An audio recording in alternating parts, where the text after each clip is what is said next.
This is pretty interesting. Okay, what do we got here? This is called a Link trainer. Link, just like Link today that makes electronics and all of that, this was made to train pilots to instrument fly. So you had a trainer at a desk that would put you or a pilot in here, close you in and spin you around, give you unusual flight attitudes. You have to be pretty small to get in there too. Yeah, you know, World War II generation of folks were a little bit smaller stature-wise, it seemed like, than post-war. Could have been because of the Depression, you know, not a lot of food, who knows, I don't know. However, you know, this would have wings on it like a little airplane, like you see here, Okay. and there'd be somebody there at a desk, and they're going to say, okay, we're going to give you this attitude, I want you to fly these coordinates. So this was an instrument trainer. So an instrument trainer, if you're flying in bad weather or something like that, you don't have visibility, you're relying on your instruments. You never want to rely on your senses because your senses will lie to you. Right. I mean, there's a gyroscope in here, I believe. So yeah, you can't see in the... Right. So I hope there was a light in there when they oh put yeah, the... there's a light. So the only thing that is really true to you is that gyroscope, which is called an attitude indicator. It'll never lie to you, okay, as far as your attitude. When was this created? This was created just before, right around the World War II, entry into World War II. And it trained a lot of pilots. Rather than put them up in a plane Right. and have with an instructor, they trained in this first. And once you passed this, then you could go up with an instructor in an actual airplane and train.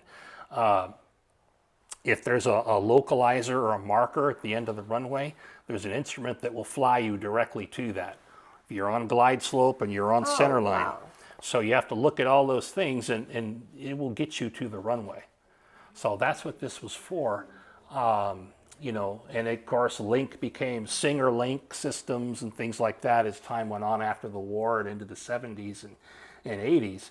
But this was your one of your primary training tools. Might as well like a bullet hole in here.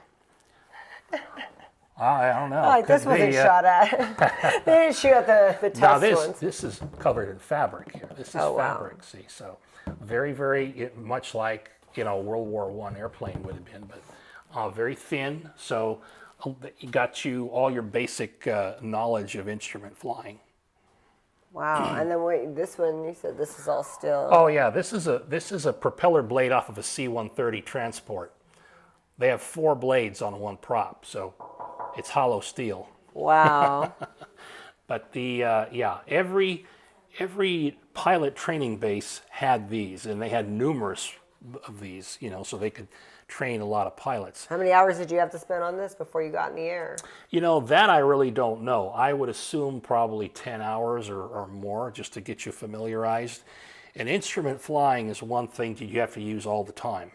Even if you're flying in clear conditions, you want to practice an instrument approach. You don't look outside, you're looking strictly at the instrument panel. A lot of times, even now, in civilian pilot training, if somebody wants to go for a pilot's license, the instructor is going to put a hood over you so you can't see the outside. All you can see is the instruments. Wow. Well, thanks so much for showing us. That's another feature you can find at Castle Air Museum. Absolutely. Subscribe.